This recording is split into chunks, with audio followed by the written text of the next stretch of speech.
Hey everyone, so glad that you could join us tonight for our weekly group call. Hi Kim, how are you? Good. How are you? Good. Sarah, hope you're doing well. Tonight we are talking about factors that affect weight loss. So I'll go ahead and get us started. Let me bring up let's see if I can do this. Let me bring up the presentation. Oh, where are we? Here.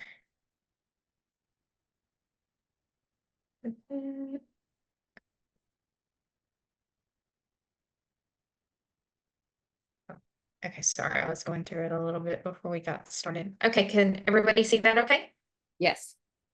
Okay, great. Okay, there are so many things that can affect weight loss and just your mood and overall health in general. So I wanted to hit on a few of those things tonight. Okay, I don't know where I should move this here, maybe. Okay. So what we're going to talk about tonight are your calories, your meal timing and the balance of macros, the intensity of your workouts, what does your stress level look like, and what are some things we can do to help control our stress level? What does your sleep look like, and how does that affect your health and weight loss? And consistency in all of the things that we just mentioned and the importance of it. Okay, so calories, your macro balance. So what we do is we ask that your main focus be on calories and protein, and we feel like the rest of the things will fall into place when you concentrate on those two things.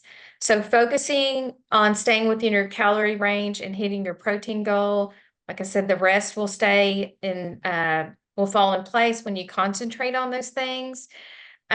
Eating the whole food. So we are talking about whole food, plant-based food.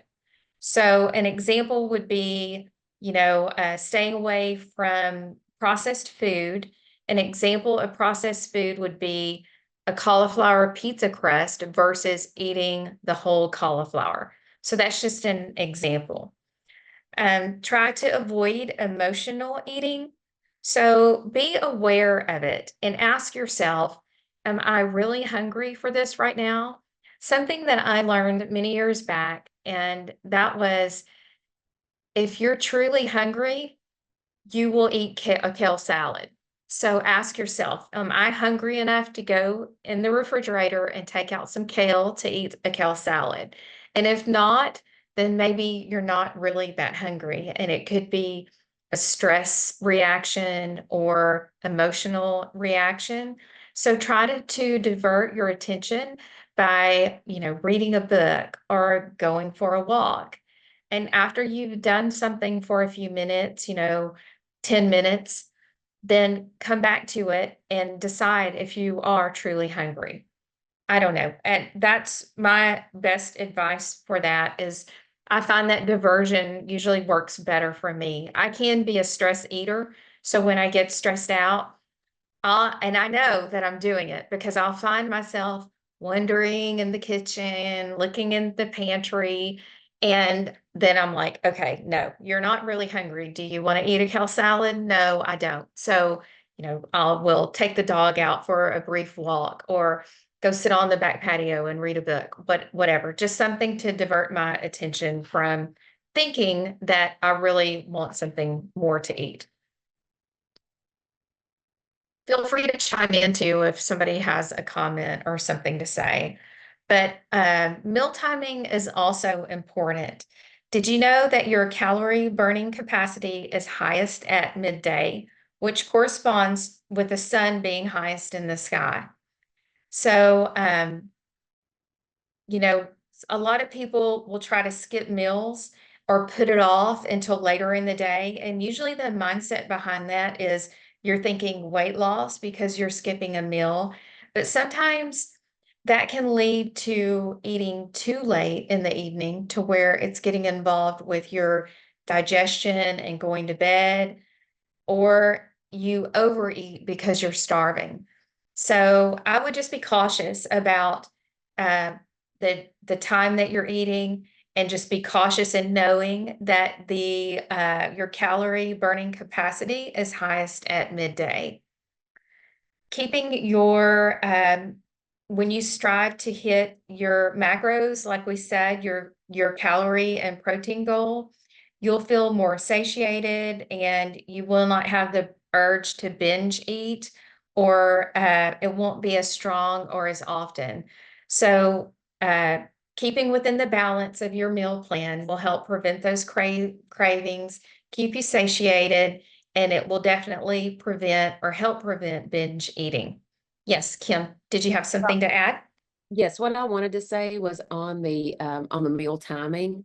What really I have found works for me is I will eat my largest meal of the day around lunchtime. And then at night I eat light because I know that my body needs to digest and all that. And I know that calorie burning happens better in the middle of the day. And that was not that is a new thing for me since I've changed to this way of eating, and it's been very beneficial. Yes, That's all. thank you for sharing. That is a really good point. So I think it's a good idea also to eat, larger in the midday and then try to eat lighter in the evening, because your body is preparing to start winding down. And we're going to talk about that in the sleep process. Okay, something that I'm excited to talk about is the intensity of your workout. So do it for yourself. So don't brush it off. You're worth it, and you will feel accomplished if you show up and go through the workout. So with that, I'll say show up with your best. So every in each day, we do not all come to our workout 100%, like, oh, I'm just so excited and can't wait to get this workout done.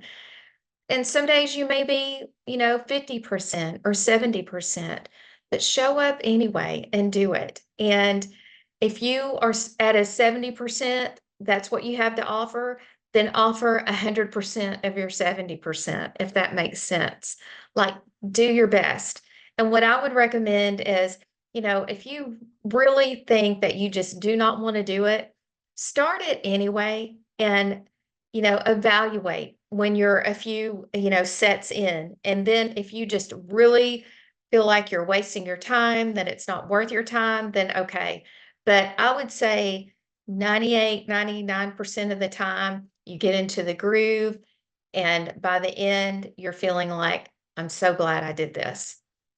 So, also on the intensity is something that I wanted to talk on. So, if you're consistently rating your intensity of your workout at, say, a 7 or below, then I would talk to your coach about that, because really what you should be doing, and I want to explain this as though, like, when you're new to working out, you're probably doing higher reps with lower weights, because what you're doing is you're learning the correct form of exercise, which is really important. We all want to have good form. It's quality over quantity is important, I think. So you may be doing more reps, less weight, but in time, as you develop and build those muscles, then you want to be doing what's called progressive overload. And that means you're steadily increasing your weight, because when you're increasing your weight, then you're increasing your muscle. So you may one day go from doing, you know, 12 to 15 reps at 5 pounds to 6 to 8 reps at 20 pounds. And I want to say to push yourself beyond the challenge, but do so safely. So push yourself to near failure. What that means is, okay, I was going to do 8 reps. I'm at 6. I'm really tired.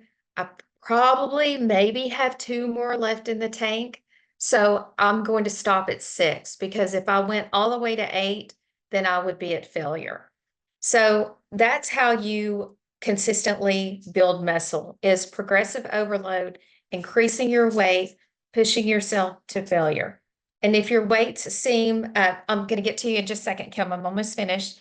If your weights seem too easy, then you need to add more weight. So in other words, when I'm working out, I really can't listen. This is just me though. I can't listen to a podcast or listen to a book because I'll miss everything that it says.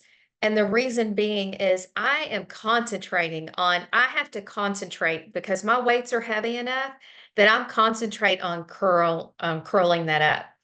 I can't just nonchalantly be doing this, it needs to be heavy enough and in your mind that when you're raising, you're squeezing your bicep, you're feeling it in your bicep. So you need to have that concentration in your workout.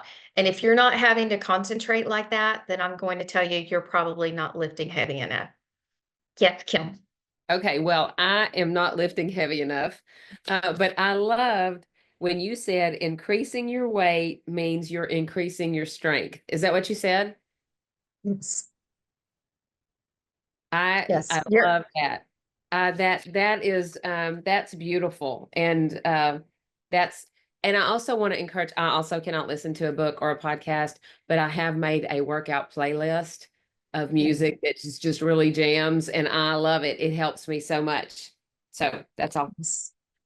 I think that will help you because if you have a good beat and a good pump, then Yeah. that kind of gets you in the groove. And that's not something that you're having to concentrate on. That's kind of running in the background, lifting you up. So yes, I can do that. And it does help me, but not a book or a podcast, or I'm just wasting my time because I miss everything that they say.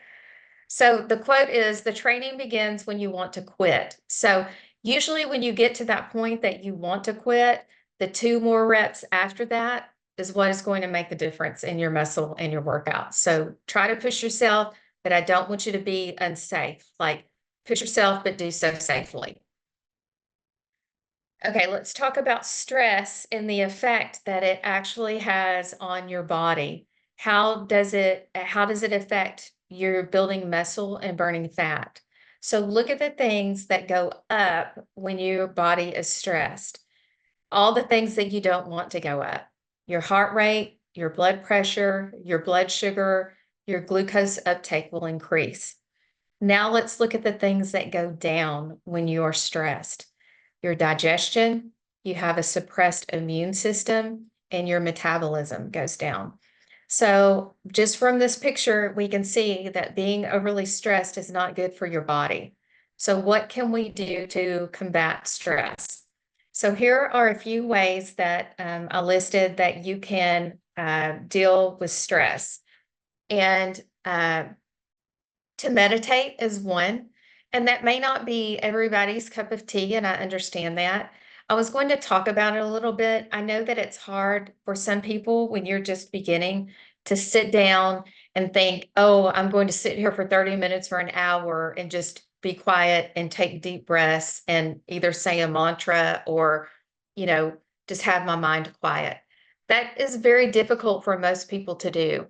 So, what I would tell you to do, sorry about my dog. What I would tell you to do if you want to try to meditate, one thing that I do is I put my hand on my heart to have that connection with my body so that I just am connecting with my heart. And then I just breathe. And if I'm having trouble concentrating, I count my breaths. And it really is calming and will calm you down and can bring your stress level down. Another tool you can use is exercise.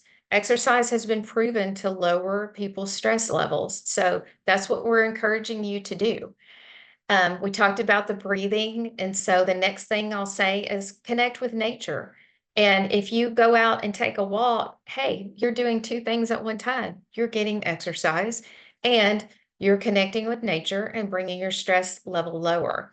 So I'm saying when you're out connecting with nature, don't be listening to a podcast or talking on the phone. I'm talking about listening to the birds, looking at the sky, looking at how green the grass is, taking some deep breaths. Those are all things that can help you. Having a supportive relationship Now, if you need to go out and take your walk, oh, you could do 3 things at one time, actually. You could go out, take your walk, uh, connect with nature, and you could talk to your supportive person if that's what works for you. Do what works for you. Try some of these techniques and see what works, and maybe a combination of them work. And journaling can also be helpful because you are getting it out. When you write it down on paper and you journal, it's like you're releasing it from within your system. So I would just encourage you to cope with stress. You may have some other techniques that you use. I would love to hear them if you do, that you could share with the group.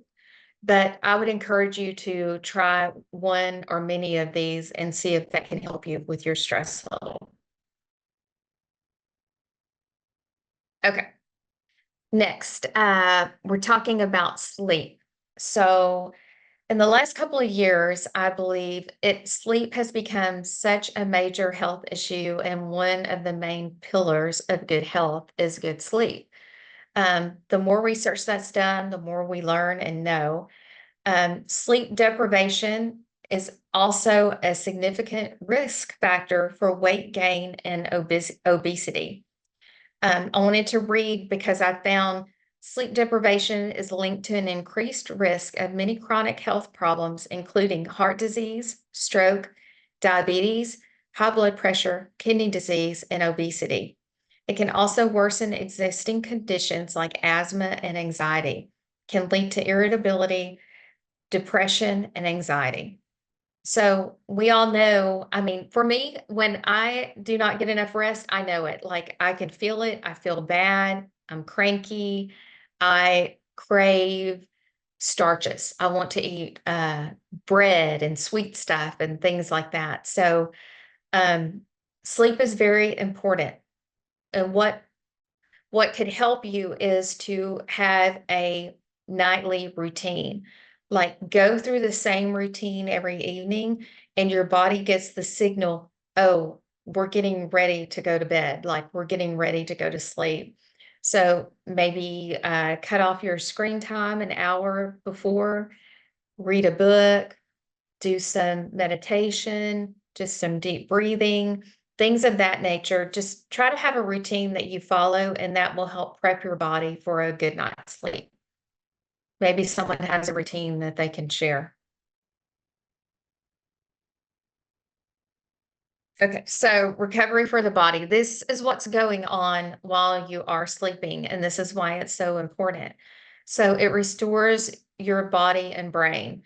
And they call it like, I believe I've heard it referred to as brainwashing. Like when you're sleeping and you're in a deep sleep, your brain is being cleansed and getting rid of all of the things that you do not need. Important information is being stored where it needs to be stored, things of that nature. Um, Sleep promotes growth in bones and muscle. It regenerates your tissue. It restores your energy. It promotes new cell growth and it supports your immune system. So, very important part of a healthy lifestyle and an important pillar. And all of this, if you practice consistency and all of the things that we've talked about tonight, it will help you to develop those good habits and behaviors to where it just becomes natural for you. So the things that we talked about, the sleep, the eating times and getting in your macros, it helps you accomplish your individual goals because those are the things that you need to be working on to accomplish them. I have on here, don't compare yourself to others, and I feel like we could do an entire presentation about that.